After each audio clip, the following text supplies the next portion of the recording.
Hi all, അസ്സലാമു അലൈക്കും. Welcome back to Silna's kitchen. ഇന്നത്തെ റെസിപ്പി ഭയങ്കര സിമ്പിൾ ആയിട്ട് തയ്യാറാക്കി എടുക്കാൻ പറ്റുന്ന നല്ല സോഫ്റ്റ് ആയിട്ടുള്ള ഒരു അടിപൊളി ബ്രേക്ക്ഫാസ്റ്റിന്റെ റെസിപ്പിയാണ്. നമ്മുടെ പൊറോട്ടയൊക്കെ കഴിക്കുന്ന അതേ ടേസ്റ്റില് അതുപോലെ തന്നെ നല്ല പഞ്ഞ് പോലുള്ള ഒരു അടിപൊളി ബ്രേക്ക്ഫാസ്റ്റ് ആണ്. നമ്മുടെ വീട്ടിലേക്ക് പെട്ടെന്ന് ഒരു ഗസ്റ്റ് വരികയാണെന്നുണ്ടെങ്കിലൊക്കെ തയ്യാറാക്കി കൊടുക്കാൻ പറ്റുന്ന ഒരു അടിപൊളി ബ്രേക്ക്ഫാസ്റ്റിന്റെ റെസിപ്പിയാണ്. ഇറച്ചിക്കറികളുടെ കൂടെയോ മുട്ടക്കറിയുടെ കൂടെയോ കടലക്കറിയുടെ കൂടെയോ ഒക്കെ കഴിക്കാൻ പറ്റുന്ന ഒരു അടിപൊളി ടേസ്റ്റി ആയിട്ടുള്ള പലഹാരമാണ്. ലെയറായി നല്ല സോഫ്റ്റ് ആയിട്ടിരിക്കുന്ന ഒരു അടിപൊളി പലഹാരമാണ്. അപ്പൊ ഇതെങ്ങനെയാണ് തയ്യാറാക്കുന്നതെന്ന് അറിയാനായിട്ട് വീഡിയോ സ്കിപ്പ് ചെയ്യാതെ മുഴുവനായിട്ടൊന്ന് കണ്ടു നോക്കണേ. റെസിപ്പിയിലോട്ട് കിടക്കുന്നതിന് മുമ്പായി സിൽനാസ് കിച്ചൺ ചാനൽ ആദ്യമായിട്ട് കാണുന്നവരാണെങ്കിൽ പ്ലീസ് ഒന്ന് സബ്സ്ക്രൈബ് ചെയ്തേക്കണേ. ഒപ്പം തന്നെ ഈ വീഡിയോസ് നിങ്ങൾക്ക് ഇഷ്ടപ്പെടുകയാണെങ്കിൽ ലൈക്ക് ചെയ്യാനും ഷെയർ ചെയ്യാനും മറക്കരുത്. ഇനി നമുക്ക് ഇതെങ്ങനെയാണ് തയ്യാറാക്കുന്നതെന്ന് നോക്കാം. ഇതിനായി ഞാൻ ആദ്യം തന്നെ ഒരു മിക്സിയുടെ ജാർ എടുത്തിട്ടുണ്ട്. ഇതിലേക്ക് 250 ml കപ്പിന്റെ അളവിൽ 1 കപ്പ് ചോറാണ് ഇട്ട് കൊടുക്കുന്നത്. ചോറ് ഏത് അരിയുടെ ചോറായിരുന്നാലും കുഴപ്പമൊന്നുമില്ല. ബാക്കി വന്ന ചോറാണെങ്കിലും ചൂടോടെയുള്ള ചോറാണെങ്കിലും ഏത് വേണമെങ്കിലും എടുക്കാവുന്നതാണ്. ഞാനിപ്പോൾ ഇതിലേക്ക് ഇട്ട് കൊടുത്തിട്ടുള്ളത് ബാക്കി വന്ന ചോറാണ്. ഇനി ഇതിലേക്ക് ഒരു കോഴിമുട്ട പൊട്ടിച്ചൊഴിച്ചു കൊടുക്കാം. പിന്നെ ആവശ്യത്തിനുള്ള ഉപ്പും കൂടെ ഇട്ട് കൊടുക്കുന്നുണ്ട്. ഇനി ഈ ചോറ് ഇട്ട് കൊടുത്ത അതേ കപ്പ് അളവിൽ തന്നെ ഒരു 1/4 കപ്പ് അളവിലുള്ള വെള്ളം ഒഴിച്ചു കൊടുക്കുന്നുണ്ട്. ഇത്രയും മാത്രം മതി. ഇനി നമുക്കിത് നന്നായിട്ടൊന്ന് അരച്ചെടുക്കാം. ഇനി ഇത് നന്നായിട്ടൊന്ന് അരച്ചെടുത്ത ശേഷം ഒരു പാത്രത്തിലേക്ക് മാറ്റുന്നുണ്ട്.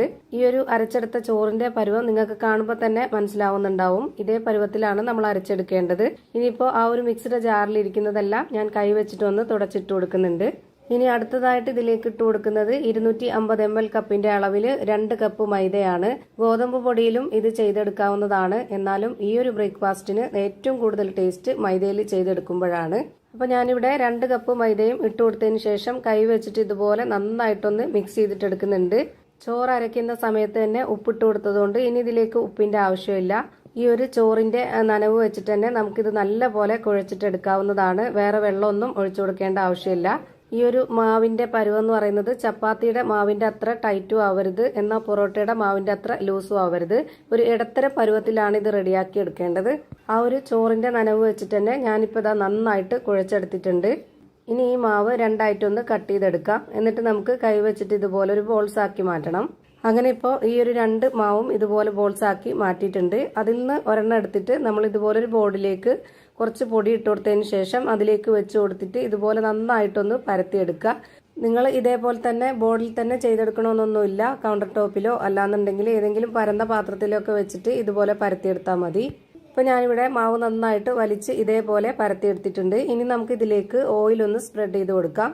ഇങ്ങനെ ചെയ്യുന്നത് നമ്മൾ പൊറോട്ടയുടെ ഒക്കെ പോലെ ചെറിയൊരു ലെയർ ആയിട്ട് കിട്ടാൻ വേണ്ടിയിട്ടാണ്. പൊറോട്ടയുടെ അത്രയും കിട്ടില്ലെങ്കിലും ചെറുതായിട്ടൊരു ലെയർ ആയിട്ട് ഇരിക്കാൻ വേണ്ടിയിട്ടാണ് ഇങ്ങനെയൊക്കെ ചെയ്തെടുക്കുന്നത്.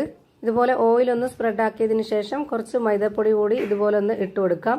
എന്നിട്ട് നമുക്ക് ഇതിന്റെ ഈ ഒരു അറ്റത്ത് നിന്നും ഇതുപോലെ ഒന്ന് റോളാക്കി എടുക്കാം. അങ്ങനെ പരത്തിയെടുത്ത മാവ് ഞാനിവിടെ റോൾ ചെയ്തെടുത്തിട്ടുണ്ട്. ശേഷം നമുക്ക് മാവ് ഇതുപോലെ ഒന്ന് ഒതുക്കി കൊടുത്തിട്ട് ഇതുപോലെ ഒന്ന് കട്ട് ചെയ്തെടുക്കണം. ഞാൻ ചെറിയ ചെറിയ വലിപ്പത്തിലാണ് കട്ട് ചെയ്തെടുത്തിട്ടുള്ളത്. നല്ല കട്ടിയായിട്ടിരിക്കണമെന്നുള്ളവർക്ക് ഒത്തിരി കൂടി വലിപ്പത്തിൽ കട്ട് ചെയ്തെടുക്കാവുന്നതാണ്. ഇനി കട്ട് ചെയ്ത് വെച്ചതെല്ലാം ഇതുപോലെ ഒന്ന് മടക്കി ഒതുക്കി കൊടുക്കുന്നുണ്ട്.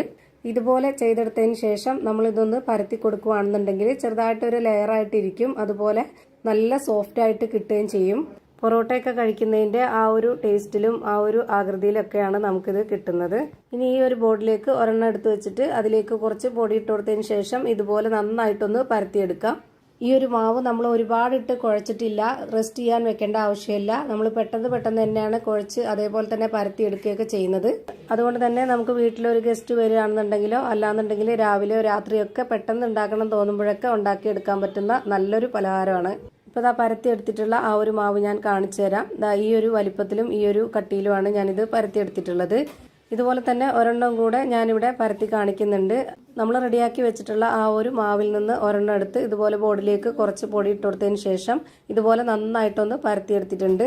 ഇതേപോലെ തന്നെ എല്ലാം പരത്തിയെടുത്ത് ഒരു പാത്രത്തിലേക്ക് മാറ്റിയിട്ടുണ്ട്. ഇനി നമുക്കിതൊന്ന് ചുട്ടെടുക്കാം.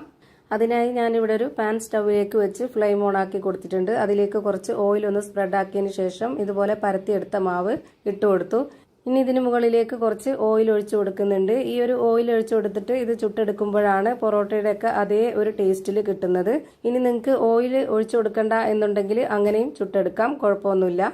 ഇനി ഇതൊന്ന് തിരിച്ചിട്ട് കൊടുക്കാം. എന്നിട്ട് അതിന്റെ മുകളിലേക്ക് കുറച്ചുകൂടി എണ്ണ ഒഴിച്ചു കൊടുക്കണം.